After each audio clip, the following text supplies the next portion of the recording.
Welcome, everybody, to Broadcast Team Alpha, where we're doing it again. We're bringing you cutting edge conversation while exploring the quantum possibility, which is pretty much limitless.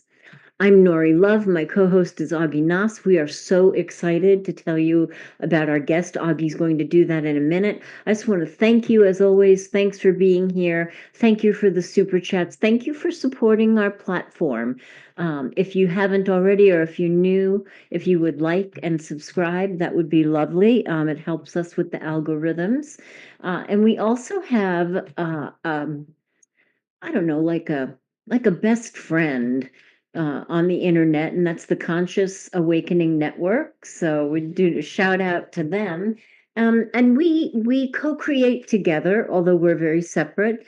And I just wanted to invite you to go over there because you will be on the cusp of of Conscious Awakening Network just exploding into its next version, which is going to be amazing. I'm going to be a little bit part of it behind the scenes, but Augie streams over there on Sunday. We're streaming over there now, and they send it out to a whole lot of other platforms. So please go over and say hi to them.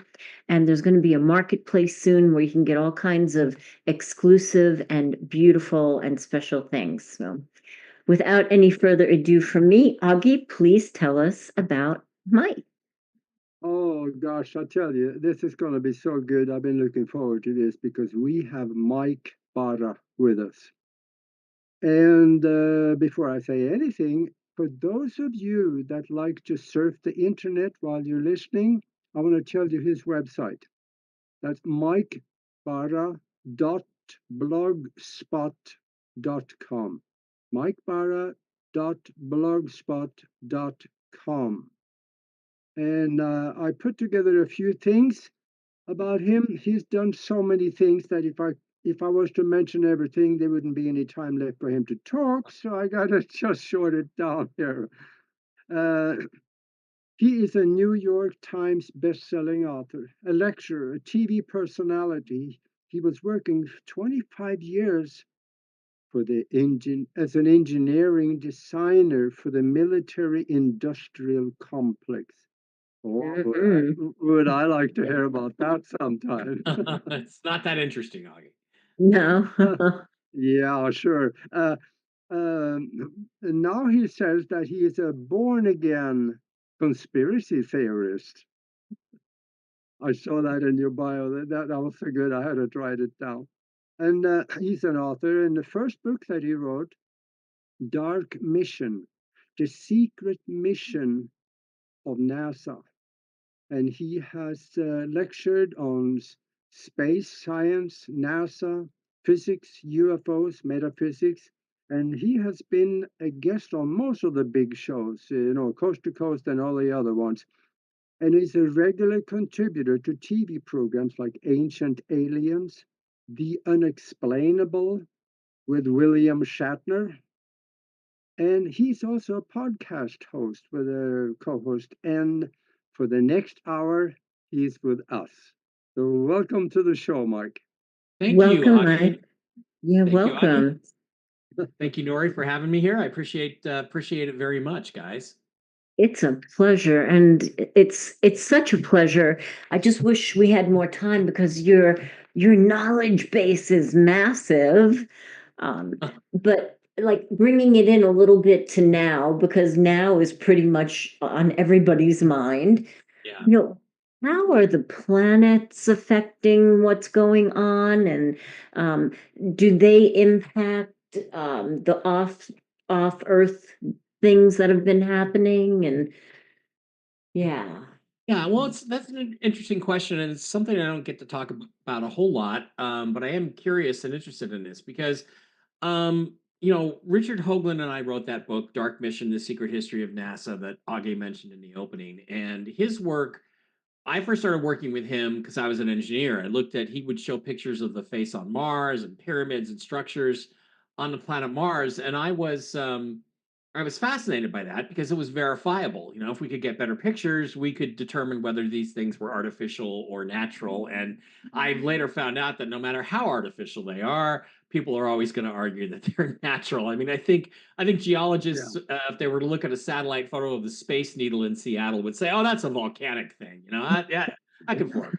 So, but as and part of that, there were a bunch of these ruins that looked like monuments on Mars that had a series of mathematical alignments, and that led Richard Hoagland to thinking about what did the implication of these numbers mean, and it led him to something he later determined or called hyperdimensional physics, which basically means that everything in this three-dimensional physical realm is actually a reflection of energy coming from a higher spatial dimension. There's many out there, maybe at least 26, maybe even higher than that.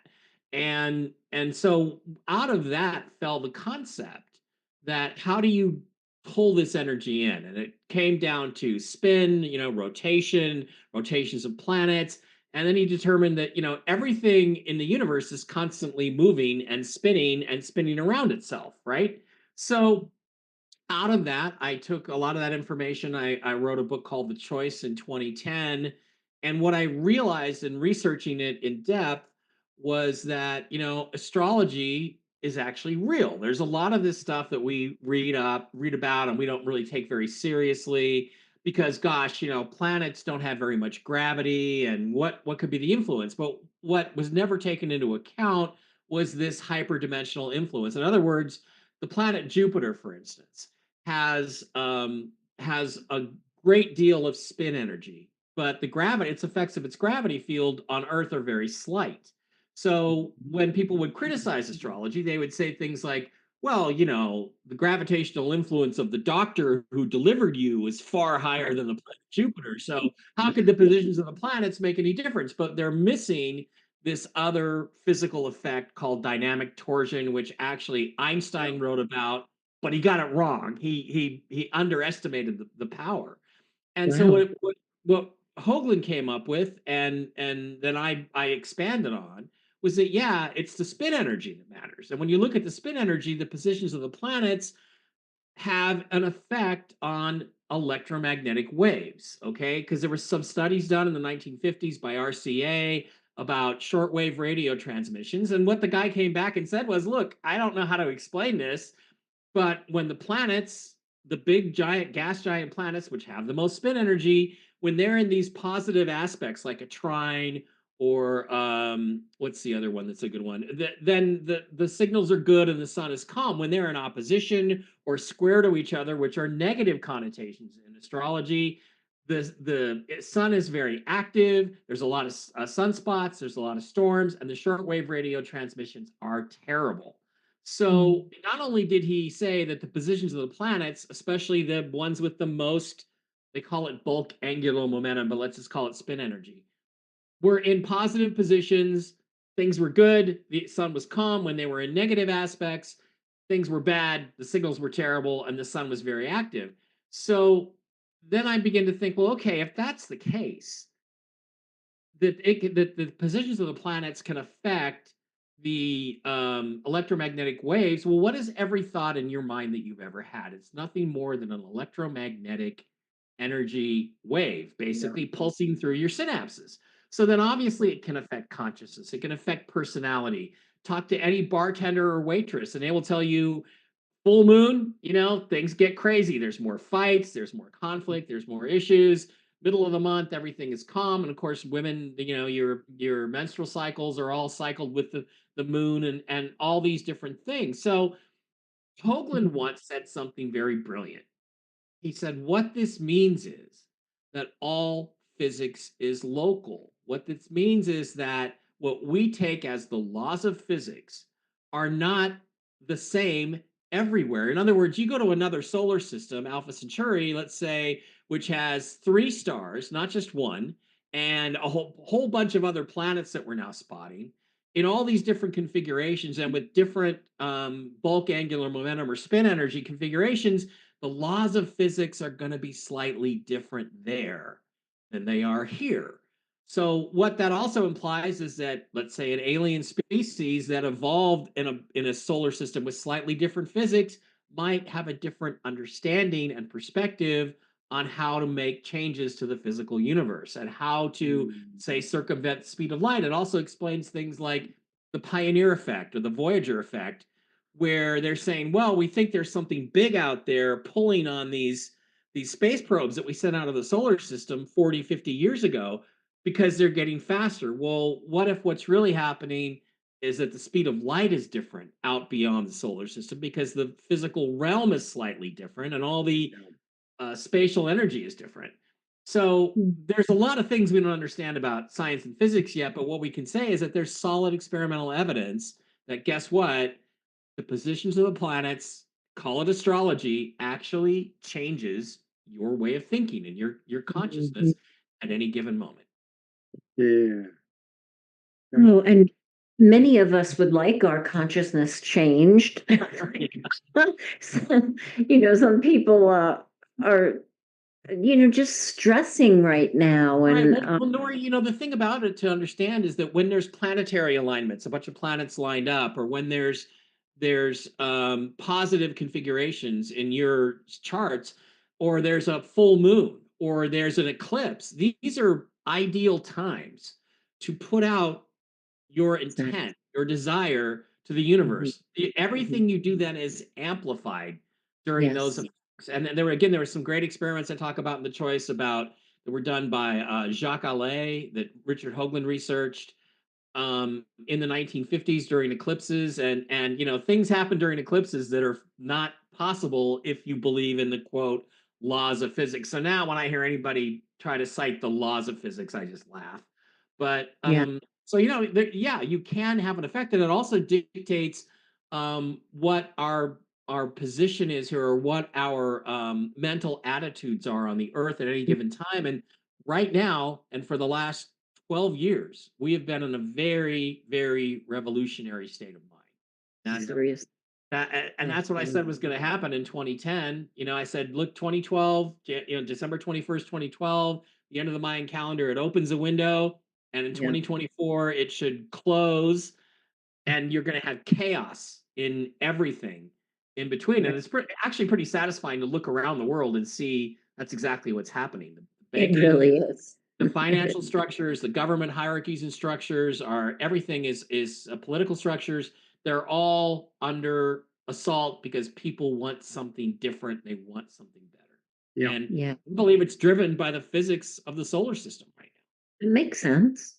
That Mm. makes sense. Because and if you look at it, it's been pointed out that this period of time, this 12 to 25-year period of time, is pretty much exactly the way everything was during the French and American revolutions in the 1700s. Right. So That's Really? we're going through the same cycle again. That everything right. is, and we're now going through that revolutionary cycle. Yeah. That's I got an interesting question for you. You mentioned Mars. There is all indications that back in 1973, NASA and the Russian Space Agency went to Mars. Do you have any thoughts on, I should call it that rumor for now, but Yeah. there's actually papers speaking. There's an astronaut.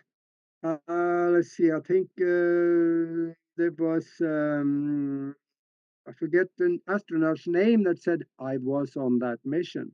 hmm hmm There are rumors to that effect, and there isn't a lot of proof. There's some video that's been put out that supposedly is from Mars that I don't think is Mars. I think it was made in a studio somewhere of some thing crawling under the surface and all this stuff.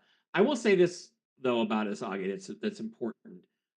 First of all, they've lied to us about Mars. They've lied to us about a lot of stuff on Mars. There are these ancient ruins and structures everywhere. There's signs of an ruined ancient civilization all over the place. I mean, the rovers are taking pictures of mechanisms and devices and of torn down foundations of houses and shoes and everything you Mm. can imagine that a technological civilization would have left behind. You can see in these rover pictures. You see fossils and bones and skulls Yeah. and everywhere.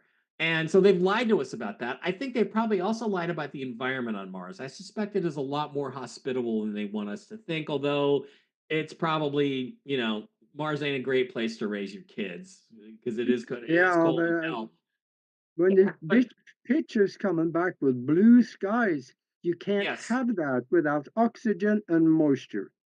well, that's true. And then the thing is that you have this thing called the wave of darkening, which I talk about in one of my Mars books, Ancient Aliens on Mars, which is this phenomenon that astronomers observe that in the summer, in the Martian summer, which remember they only have summer every 2 years, right? Because their orbit's about twice as long as ours.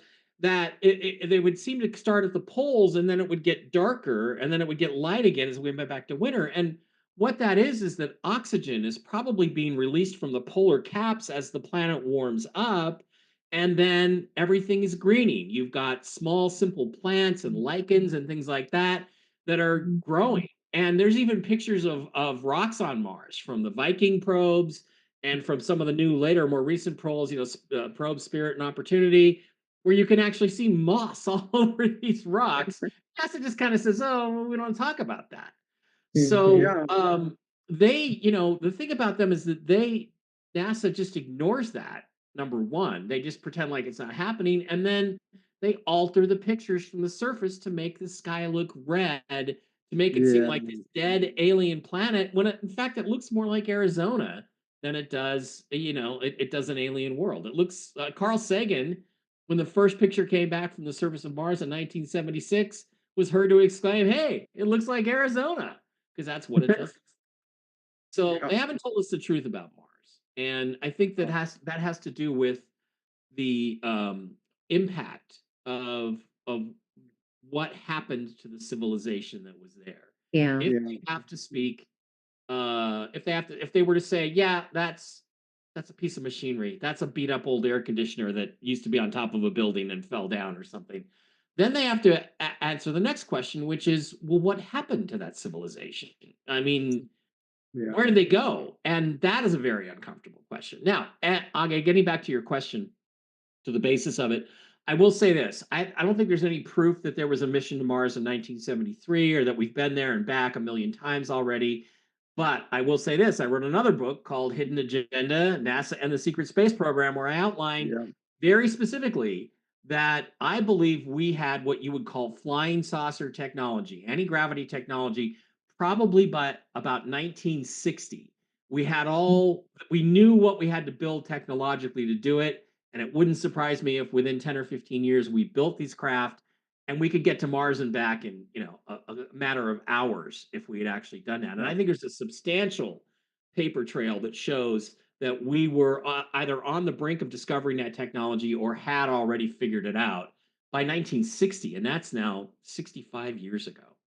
yeah, or even more. The Nazis, they had anti-gravity technology written in German, and I've read it. It was all there. So Hmm. when Americans took over what the Germans had for technology and brought it back, they already had it. So there's something too, but some of the Yeah. people say we had anti-gravity tech, or should I say Yeah. gravity nullification technology in Right. 1953. Now that kind of technology gets you interplanetary. We become an interplanetary culture at that point.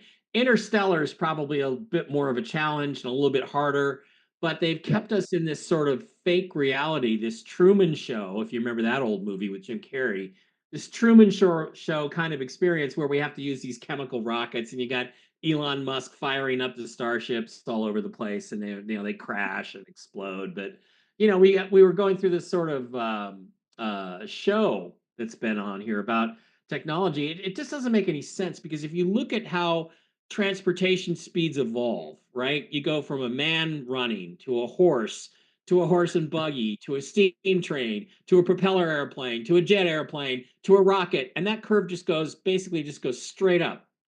But then in 1960, it flatlines. Now, no technology curve ever goes like that. It just doesn't No. happen.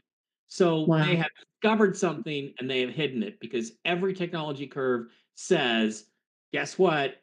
You're going It to keep going from expands. there. And the next step would be flying saucers to Mars. So That's a long answer to your question, Aage. But It was a good, Yeah, that was, and for those out there that want to know about the astronaut, there's William Rutledge in an interview in Mm, 2007. He mhm. said that he was on that mission Yeah. in an Now, interview. remember, there was a secret space program that was called the Manned Orbiting Laboratory that nobody knew about until Richard Nixon canceled it in like 1971 or 72. It had been running parallel with NASA the whole time for 12 or 14 years before he Yeah. said, well, we're going to cancel this program and tell everybody about it. And that was where they were going to send a Gemini capsule up to a spent rocket booster, which they'd hollowed out and made a spy laboratory out of. And several of the space shuttle astronauts, like Bob Crippen and a few others, came from that program. So imagine nobody knew about. They went home to their wives every night and never spoke a word about what they were really working on. Yeah. that's So incredible. don't kid yourself that they can't keep those things a secret. They can. It's Yeah. true. It's crazy. Yeah. So you had very accurate vision on where we were going, and now it's happening. Chaos is everywhere. Yeah. What's coming, Mike? I mean, everybody's trying to speculate or, argue or, pick your venue. Well, I'd I'm say all ears. I would say embrace the chaos, because the chaos is our opportunity. It's a chance for us to change everything about how we live, to change our perspective as a planet. And that's why shows like this are really important, because you're going to get people into, I don't want to say higher vibration and stuff like that, but it gets people into a different state of mind, a different way of thinking. So, what I believe is that we're headed to an era where abundance will be it will just basically be all over the place. We will get a lot more abundance, we'll have far less scarcity. The people who have ruled us with fear for the last 2000 years, at least 2160 years, the occulted age of Pisces, are losing their control, they're losing their grip. And it's fascinating to watch this all play out exactly the way I kind of Yes. guessed it would. And I'm not the only one. I took what I put in the book, I took some of it from other people too that were making observations. But I said in there at the end that the old guard, let's call them that, the deep state, the Yeah. old guard, they everything that they would try at the end would backfire. And I look at the world, the political world, and it looks to me that's exactly what's happening. Everything they're trying to suppress us with is backfiring on them. And what we're leading to now is what I like to call the global sovereignty, which I believe that's our state of mind, that we are now wanting to become sovereign individuals, not only as people, which is where it starts. You become a sovereign individual. You say, I'm going to make my own decisions and I'm not going to be dictated to by governments or school boards or anybody. I'm going to live the way I choose to live. That's spreading wide, and it's also becoming a nationalistic sort of fervor where if Yeah. you look at it, well, obviously the election has happened in America, the last three of them really. It's a complicated mess in some ways, Yeah. but clearly the people that got elected this time around were elected for a reason, and they're carrying out what they said they were going to do, which is to take down these corrupt government structures. I believe that is exactly what's happening. And you look at the last couple of days, and there's been so much corruption exposed with this U.S. foreign aid. It's phenomenal. Unbelievable. Yeah. And believe me, there's going to be more there. We're going to find out that a lot of people that we thought were organic movements, Yeah. political movements, and things are going to turn out to be plotted out by intelligence agencies and paid for using our tax dollars here in America. And that's going to piss people off even more. But what's even more important than that, I think, is that you look at Britain right now. Guess who's leading the polls for the next election? The Reform Party of Nigel Farage. So the British want to be British. The French want to be French. The Spanish want to be Spanish. They don't want a bunch of Muslim invaders in their countries anymore. And they are voting. You look around the world, it's starting to flip. So that these countries all want to have their personal identities and their national identities back. And I do want to go to France and Yes. enjoy the French culture. I want to go to Britain and experience the British culture and scream at a soccer game and get into a riot. And I think that is part of this global sovereignty movement, where this the global. It's weird because it's a global movement of individuality. In other words, we're not moving towards a new world order, a one world government. We're moving diametrically away from that, but I love that. hopefully in a cooperative rather than conflicted way, because I think you're going to find that most of our armed conflicts, especially in the 20th century, were driven by the bankers. They were not driven by the people. And if the people are in control, then we're going to resolve our conflicts productively. Like what's going on with the US and Canada. I believe that it's in the best interest of Canada to be part of the United States. And I think ultimately that will be resolved without conflict. It's not going to, everybody's not going to love it, but everybody's going Right. to learn that the more we cooperate, even though we might have slightly different perspectives on things, the better off we're all going to be. So that's what I've seen coming. Yeah, absolutely. I like it. I like it. It's It, gonna yeah, gonna take a yeah, little while to birth that baby, though. You know. Well, I think we've been gearing up for this, Yeah. 2,000 Yeah. years, and I think it's coming very rapidly, and once the second window kind of hit here in 2024, I think that it's just gonna explode out. It's gonna happen. The change is gonna happen so fast, it's gonna make your head spin, and that includes, we're eventually gonna get to aliens. So, looking forward to Yeah. those. Yeah, I'll Yeah. have speaking of, more TV shows yeah, that way. The more speaking aliens, the of, better it is for me. So, I get to yeah, speaking of that, everybody wants full disclosure. I don't think full disclosure will ever come, but what kind of disclosure do you think will come? Yeah, I agree with you because I don't think it can be full disclosure, because full disclosure right now, I think what you have is the people who are trying to be in charge, the next group of leaders, they still are interested in preserving some form of government, right? They don't want Yeah, anarchy. And I guess in some ways I support that. So they're not going to tell us everything. They're not going to tell us everything about the corruption in our country and at our government levels. I mean, yeah, Yeah. Epstein and Diddy and these things, these are the tip of the iceberg. They are never going to let us get to the depths of it, because then we would say, we don't want any of you people. It'd be like the French Revolution. It would be like, well, everybody that was involved off with their heads, and they don't want that, and I don't think that's really the best thing for humanity. I'm all for that. So, well, okay, I am too, but I can't say that. I have to be. Look, I'm on a show where I'm supposed to be sweet and spiritual, so I can't. Oh my Yeah, goodness.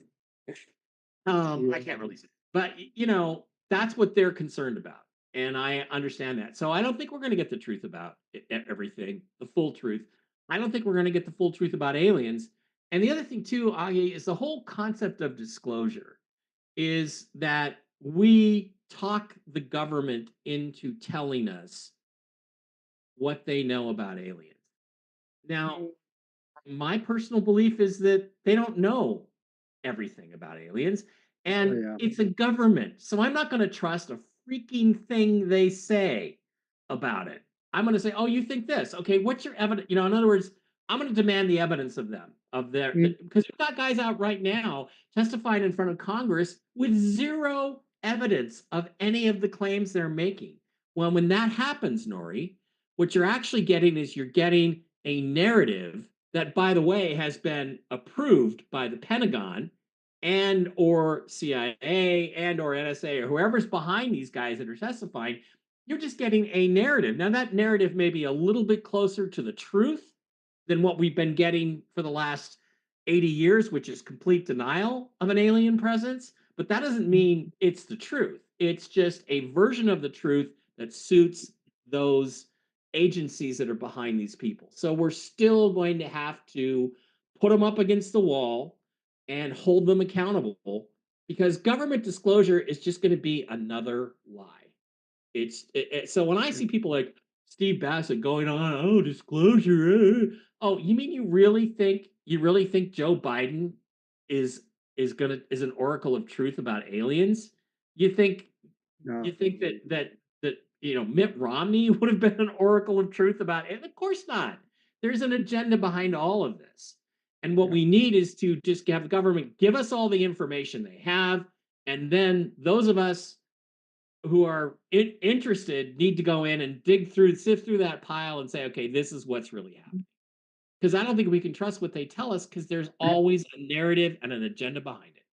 Yeah, it feels like a psyop in a psyop in a psyop. You Hmm. know, like there's layers and Well, you look at these guys like Grush and okay, Elizondo, for instance, Luis Elizondo, and I'm not calling you Lou. Um, he's an army counterintelligence grunt. His job, what does counterintelligence do, Nori? They lie and deceive the enemy. That's what his job was, Yeah. 24/7. So do you believe anything he's saying? No, I don't. Do I believe right. anything Grush is saying? No, Grush admits everything he's talking about is approved by the Pentagon. Well, who in the Pentagon? And who does that person work for? And what are his associations? So Yes. you're getting an agenda, you're not Yeah. getting the truth. And Yeah. I just don't think government is where we're going to find our answers to anything, especially a government that's deceived us for at least 80 years on That aliens Yeah. and Roswell and Cape Girardeau. that in and of itself is so hard to wrap your brain around. I mean, people speak in terms of awakening and some people are not awakened. That's a hard concept to even Mm. begin to crack when Yeah. you've lived an idyllic life, and had no idea that that was even possible. Maybe not an idyllic life, but some kind of a life that was not even remotely in your family's thought field, and then all of a sudden, oh my God, we've been betrayed for all these years. We've been Yeah. lied to for all these years. Yeah. Let me Yeah. pick my Well, And floor. yeah. especially, if you're And someone, now, that's built. just we are down at the bottom of the hour here, and for those of you that joined us late, we are talking with Mike Bara, and we are talking about all the mysteries in the world that you want to know about. And for those of you that also want to visit his website and maybe check while you're listening, it's mikebara.blogspot.com. And he's got several books that is really interesting, and you'll find them on Amazon, I am sure, and also other places on his website and such. We're talking about just lately about what kind of disclosure are we going to get? What, Mike, what if aliens are sick of our dragging our feet and they just show up?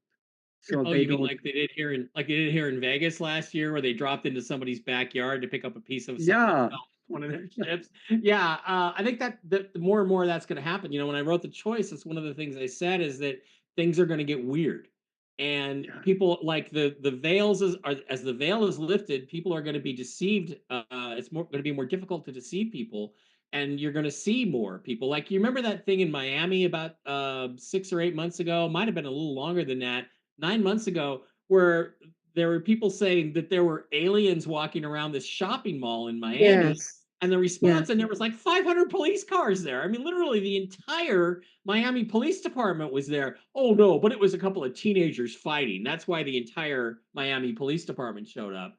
So Mm. I sure. think things like that are going to happen. I think there's going to be more of these kinds of experiences, and they're going to become harder and harder to explain. So, Yeah, yeah, there are people that tell stories. I know Whitley Strieber talks about grays, that are walking around disguised, and we look at them and we think we see a person, but it's really, but every so often, one or two people notice those people are Yeah. only 3 feet tall, and they have really weird eyes, and you know what I mean. So it's like you're gonna see more of that, and there's gonna be more stories like that coming. yeah. So And as we when get in, when we're talking about that disclosure, there's another disclosure, and it's happening right now, and that is the right. disclosure of all the corruption. When that comes out, there's going to be new technologies coming, either from Hmm. alien sources or hidden, deep, buried sources. What Right. kind of technology do you think will be for our benefit in the next maybe 10 years? Well, what I hear the most about is the medical technologies, the so-called med bed rumor, which I've heard from people that I actually trust and who do have some insider knowledge, I believe. absolutely, that this is a real technology. And there's arguments that the source there are certain kinds of med beds that come out of, like, who was the guy, Rife, that studied frequency and vibration, and then we have miracle drugs, like, I don't know if I can say them on the show, Ivan and Roxy Oh, and yeah. Yeah. Fender Bender, Yeah. that Fender one. vendor. I don't Fender know if I can vendor. say those, but so we have those discoveries that have been made and are now breaking out into the open. Like, nobody can seriously argue anymore that a certain Ivan drug doesn't True. cure the big C, or at least certain kinds of the big C. So, Yeah. that's The becoming higher less. number. Yeah, that's becoming harder to argue. And then you have other people that are working, like, I work with a guy named Mel Carmine, who's very into all this stuff. We have our Quantum Summit 2 coming up at Cape Canaveral, March 8th and 9th. You should be there. Cool. I'm going to be there with a bunch of other speakers. And they have electromagnetic field type, what they would call med beds, based on all organic technology. In other words, there's no alloyed metals in the construction at all. It's all natural stuff. It's all wood and organic products, and that they can readjust your fields around your body, and that helps your health. And then there's Robert F. Kennedy Jr. has spoken about treatments for diabetes and treatments for the big C that don't require, the usual stuff with all the chemicals and the drugs and all that. That they can treat these things with different new treatments that are ready to be brought out. And I think as soon as he gets confirmed, we're going to start seeing a lot of this stuff. And then there's the Right. next phase of the medical bed technology, which is the one that supposedly is based on alien technology, where they basically scan your DNA, find the optimal configuration, and put you back into that state. And there's even rumors they can make you 20 or 30 years younger, which would be great. I wouldn't mind being Man, 35 again. Yeah, wouldn't mind I'll being go. 30. But would you still want to be married then, Nori, or would you be single again? That's a good question. Good question. I am single. So. Oh, you are single? Oh, okay. Well, I didn't. I'm just thinking, wow. And it's interesting though, because let's say that was really an option. Yeah. Um, let's say I could go back to being, as young as I wanted. I don't know that I'd want to be 25 again, because, like, people would look at you and say, "Oh, there's a little kid." I don't care what my real age is. To be taken seriously, you're going to have to look at least 35 or 40, to have that level Yeah. of distinguishedness about you. So these are these are things that I believe are real, and they will be part of the process. But I think it may be quite a while before we get to them disclosing what the origin of the technology will be. So what you're seeing now with with Kennedy and that is that they're going to bring out new drugs and new treatments and new electrical technologies, and it's going to be a while before they get to, oh, and by the way, we can put you in this bed and internally make you 25 or 30 or 35 years old again, and Yeah. reconnect your vasectomy if you want to have kids, and there's all kinds of possibilities. So Yeah. they actually did a cover for that, because Trump, one of the first executive actions he took, hi Jen, um one of the first things he did was he had this press conference his first day after his inauguration. He has this press conference with these guys who talk about using AI technologies to come up with treatments and cures for diseases. Well, isn't that kind of the perfect cover? Oh no, it wasn't aliens. AI came up with this idea and Mhm. designed this Yeah. technology, and Colossus or Skynet or whatever you want to call it, the Cylons came up with this, and guess what? Now we're going to produce this technology, and you're going to be able to use it and be healed and feel Yeah. better and look great. I think a lot of the technologies for that kind of purpose is already here in different Hmm. places. They've never been put together before, including Yeah. something like this. That changes your field. Hmm. The, the bioelectromagnetic field reacts to Yeah. this and it tunes it. So it's already here. They just got to be put together. And I think that's what they have done. Yeah. And so what we're looking at now, I believe, is actually sort of cover stories for how they're going to put all this technology out. And that, Yeah. again, let's say tomorrow they say, well, we have a cure for diabetes. We'll put you in this bed and align your electrical fields, and your pancreas is going to work 1,000% better tomorrow. And they're going to say, well, where'd you come up with that? Well, remember those AI guys we had on, the Oracle there? Well, guess what? They've been working on this. And so, yeah, these technologies already do exist, and they've just been held in the background Yeah. for a long time. Long, long Yeah. time. There's all the Yeah. old rumors that that's one of the things we got in exchange for the deals we made with the aliens. Is that back in the Yeah. 50s, like Eisenhower made a deal. Okay, you can abduct 30,000 Americans a year and do all your research on them as long as you put them back. But in return, we want this miracle medical technology. And then they gave it to them, and then they found out it only works if you're of a certain frequency. So if you're a low life POS, like I'm not going to name any names here because I don't want to get political, Bill Clinton. But if you're one of those people, it doesn't work on you. So you look at the if people say, well, if that technology really exists, why don't the Rothschilds? How come they look so old and decrepit? And George Soros, it's like, well, it's because they're not good people. So the technology doesn't work on you unless you are a good person. And that's one of the rumors. And you look at it, it makes a lot of sense. And that's one of the questions I was going to bring up. Like, what is our optimal work to do personally right now? Because it's all about energy. And if the med bed doesn't work on you because you're not a good person, your vibrations in the tank, what is the role right now of everybody trying to, do things to raise their vibration and change their brain waves and, step into the visualization of what they want to create? Well, what do you do on a daily basis? I mean, look, there's things I'd like to do, I do right? that. People say, oh, the best thing is, get out on some grass and get connected to the grounding vibration of the earth. Well, I live in Las Vegas, okay, and there's nothing there. We Oh don't my have any goodness. grass around here. It's all gravel. I have to go to the park to actually get some grass and take my shoes off, and so I don't have time to do that. But that would be a good thing.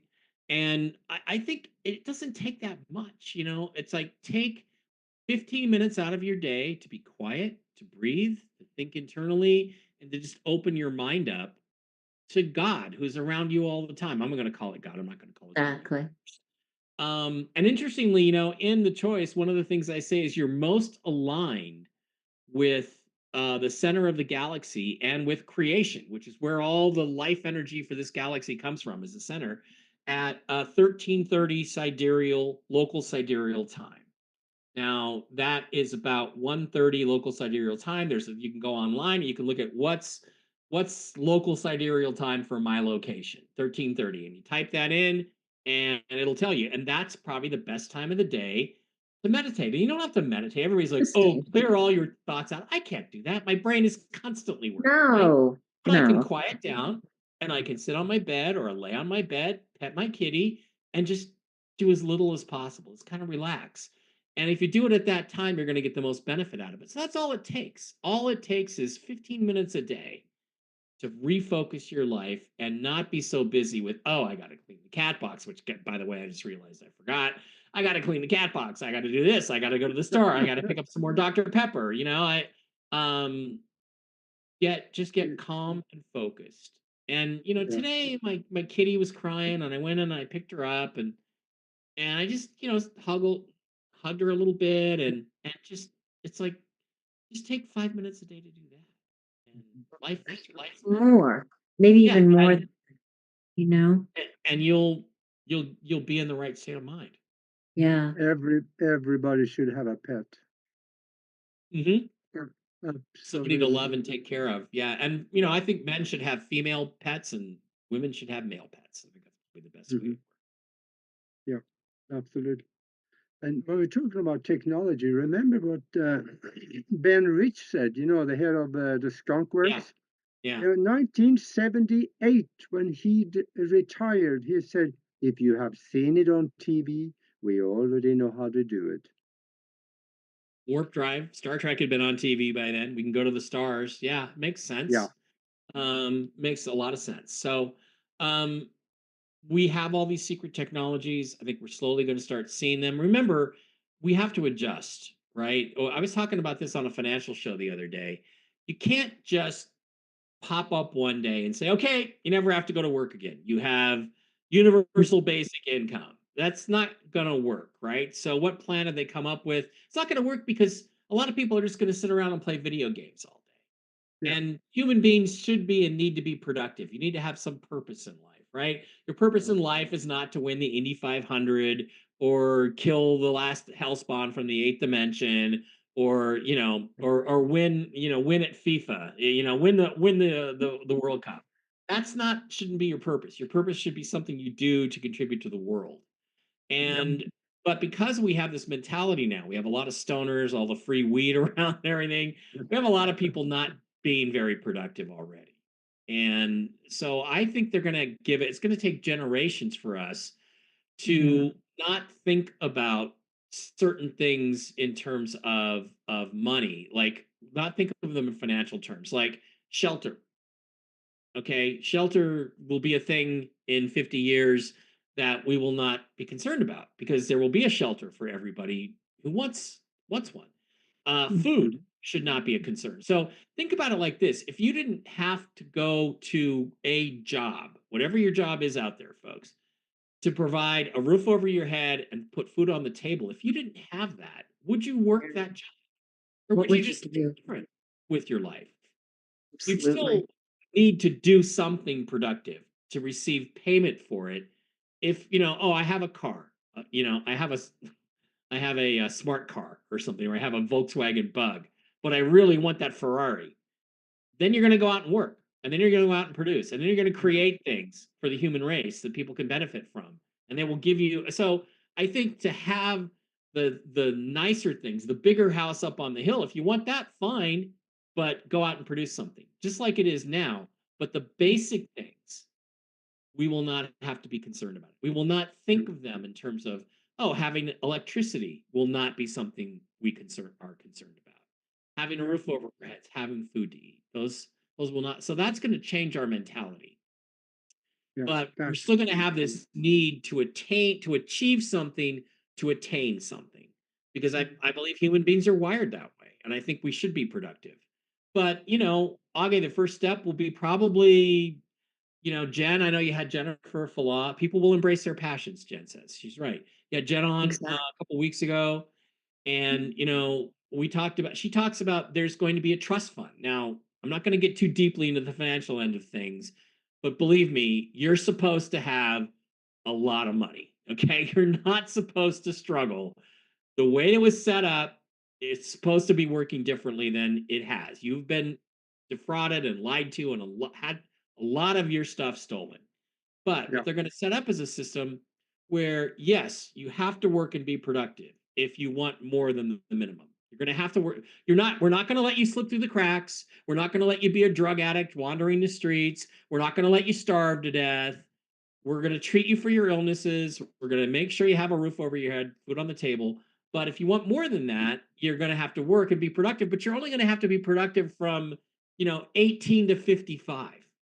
And everything that you do is going to build up credit in a trust fund for you that you can get when you're 55. Because everybody will then be retiring and spend the rest of their life doing whatever the hell heck they want, traveling, going to see the world, going to France to watch the World Cup or something. So that I think is the system they have planned, and that will slowly transition us to the Star Trek future. And don't forget, people think there's no money. They did some things later, but in Star Trek there was still money, guys. There was still money. So, They used but to be. it'll be a future where you'll operate from a position of abundance, not a position of scarcity. And Yeah. And But can you imagine if everybody did what they love to do? That would yeah, be that would be how an much incredible happier place to live, right? how much happier would everybody be? And there would be no need to be jealous of that guy next to you. And people Exactly. would be, I remember years ago when I lived in LA, I was doing a lot of writing. I was writing scripts and things. I got paid, a couple times for screenplays. I didn't get made, but I got paid for them. And a friend of mine said, "Why don't you go to acting class?" And I said, "Why the hell would I go to acting class? I'm a writer." And he said, "Well, because you'll learn how to write for actors better by seeing things from their perspective." Okay, well, I'll go to that. And I went to the class, and there were a lot of people there who just didn't have the talent. They just were not talented actors. They were not talented writers. But they had this dream, right?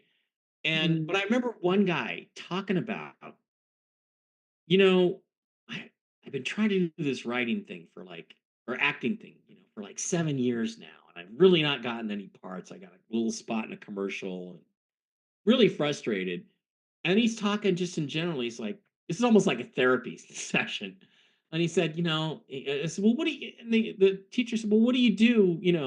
Draw inspiration from real life. Well, what do you do during the day? What's your day job? And he goes, well, I work at this daycare. He's like, well, what's that like? And he goes, well, I'm surrounded by kids, and they love me.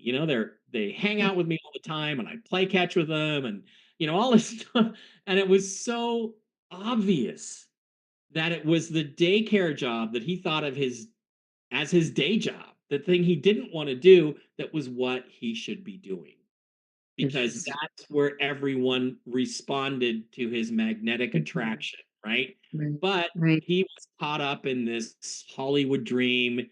What do the Chili Peppers call it? Californication. You have these dreams that you don't have the talent for. So what I think will Yeah. happen is that as we clear the air around us, all of these electromagnetic interferences that are blocking us from being connected, and all of the 5G and all that stuff, people are going to be able to figure out and be happy with what it is they came here to do. Because I was looking at Mm. this guy going, he should just be doing that.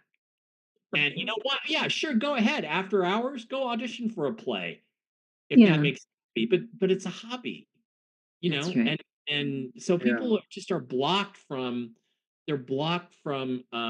appreciating what their life path is. You have a Mhm. soul purpose and a life path, and you got to figure that Exactly. out, the life path, Exactly. But and not even fight. y- when you were talking about people being inactive and lazy and stuff, we were actually programmed into that, with the shutdown and the sickness that went on. So many people, that became a way of life for them. It's almost Mhm. like we need reintegration to society classes or Yeah. Well, uh there will have to be some seminars. there will have Huh? to be some re-education. There'll have to be some re-education. That's why I think that Yeah. even if we transfer to this, let's say, gold-backed or asset-backed abundant economy, it's still going to take people 2 generations, 50 years or so, to adapt to the new way of thinking. Like right now, you have kids becoming adults that didn't consciously live through 9/11, and didn't live through the pre-internet social media age. yeah, So they are different than we are, who grew up before that. And Right. and their children are going to be even, more comfortable Yeah. with all this stuff. Yeah. They're gonna like know AI stuff, AI yeah. technologies. And I see we got So five minutes left of the show, but one little question I want to ask you. There's a wild card in the middle of it all. right. It's called robots. What some people say they think they know something. They say that 10 years from now, 20 years from now, we will have more robots than people in the workforce. What's going to happen to people then? Well, I do this show on Tuesday nights that I call Toxically Masculine Tuesday. It's four guys, and we talk about the news, but we also talk about a little bit about male female relationships, which have been very dramatically undermined by social media and dating apps in Yeah, the last 10 years, especially. So, what's happening is that men and women are splitting apart right now, which is not good for reproduction. It's not good for the future of the human race, but it's absolutely true. And we have created a world where men and women don't need each other anymore. We don't need each other. We don't need women for affection and sex and comfort because we can get it all over the place. Women don't need us for financial uh, resources anymore. So they got jobs, they've got careers, and they're finding that they don't have, but what they don't have is a family and children. And men are like, well, I can get sex anytime I want, but that's not the same thing as love, right? So what's happening is that we are facing, I think, an extremely huge threat to the future of this planet because they're going to be able to create, if they can't already, let's call it a fembot, Nori. Like, I can have a girl robot made up to look exactly like my ideal woman. I can pick a celebrity crush and say, make her look like that. And they'll build her, and then she'll have the AI where she'll be able to interact with me, but I can make her personality be what I want it to be. So she Right. responds to me the way I want. In other words, I don't have to deal with the nagging. My ex-wife, I picked I guess a Gemini, June 21st, and I went on a date once and I started getting this exact same experience that I used to get for my ex-wife. And I'm like, what's your birthday? And she goes, June 21st. I said, okay, I'm out. I'm an We're done. Aquarian. Yeah. But You're I an mean, I know Aquarian. this stuff, but I mean, you can pick her personality traits and they're going to be able to make her feel warm and soft and sexy, just like an ideal feminine woman that any man would make up. And then if I have that, why am I going to date a real woman? Why am I going to go to a bar, Nori, on Valentine's Day? And say I meet you, I have to go over there. I have to approach you. This is the way it is. Men and women. Men are supposed to go out there and do the initiating, right? But I have to go there. But I'm risking you going, oh, give me a break. You're too fat. You're too. In other words, we risk the rejection. I don't have this woman doesn't reject me. She's built for me. So I'm going to choose that, or at least I'm not saying me, but men, a lot of men are going to choose that fake companion over a real woman. And then what happens and we got to think of it in more than just terms of children, more than just Yeah, families. What happens? Where does the love between men and women go? exactly. How do we Exactly. produce that? Because we're going to fall in love with our robot, but she's still a robot. And I believe that connection between male and female is critical It to is. overall energetic output of the planet. So we're going to lose that. So I think, Augie, that's a fantastic question. And I think that is the biggest threat to the future of humanity that we've ever faced or that we've faced to this point. Much bigger than Boy, ours. oh boy, oh boy, was this a subject to close on. We got 2 It's minutes great, left. Mike. Mike, tell us where they can get a hold of you, get your books, and when they can watch your shows and Yeah. things. Okay, well, I have there's our Jen and I have our channel Real News Live with Mike and Jen over on Rumble. You can subscribe to that. I broadcast all that stuff there. All the podcasts I do with Jen and with others are there. That's primarily financial, political stuff. I have Toxically Masculine Tuesday, which is again news information, but we try to take a real perspective on it and say, look, this is what they're telling you is happening versus this is what is really happening. We have some great experts there. I have Whiskey and Wisdom I do with my friend, the original Mark Z, and his son Zester, which is a couple of guys sitting around drinking some whiskey, smoking cigars, talking about girls, that kind of thing. I have a football show, strictly football. Wow. That today, that's ending after the Super Bowl this weekend. All those things, mikebara.blogspot.com. You can go to that website, or you can pick us up on Real News Live with Mike and Jen on Rumble. And I do have YouTube channels out there, but I don't even, they shut people down, so much. They censor, so I don't really bother. I do mirror things there, but you can't count on those to always be there. But if you go to the blog spot, you'll always get that connection. And I want to talk about the Quantum Summit again with Mel Carmine. I'm doing that March 8th and 9th, Cape Canaveral, Florida. That is quantumsummit1776.com. Go there. I'll be there. People like Juan O'Savin and Laura Eisenhower, and just a lot of really cool folks are going to be there at that particular show. Very So come cool. on out and meet us. And I'm going to be giving a presentation on the secret history of the United States at that. That'll be good. That'll be good. That would be good. I read the. You're welcome. Sorry, Augie, I cut you off. Oh, that's okay. Yeah, that would be interesting. I read the Federalist Papers, and there's a lot of good stuff in there too. Mm. You have to read the Articles of Confederation and the Federalist Papers, and it just go if you Yeah. just go through and just pluck out the words that are capitalized. It's a really interesting read. Let me just tell you, Mhm. really Yes, it interesting is. read. Oh, God, this has been so much fun. Yes, yes, yes, indeed. Thank you. guys. Thanks for having me on. We'll do it again. Yeah, and Great. I tell you though, I have no shame. I will ask you again to come back on because this I was will. so good. Thank you Thank guys for you. Look having forward to me. that. Thank you for Look, being with us. yeah. All right, Thank everybody, we'll see you again next week. I know I jumped in, Augie. You paused too long. We'll see you again next week. Don't forget to catch Augie on the Sunday night show, Paranormal Show. It's always very interesting. And you can catch some reels over at our website on Broadcast Team Alpha or on Facebook. Take care of yourself. Much love to everyone and be well. We'll see you next time.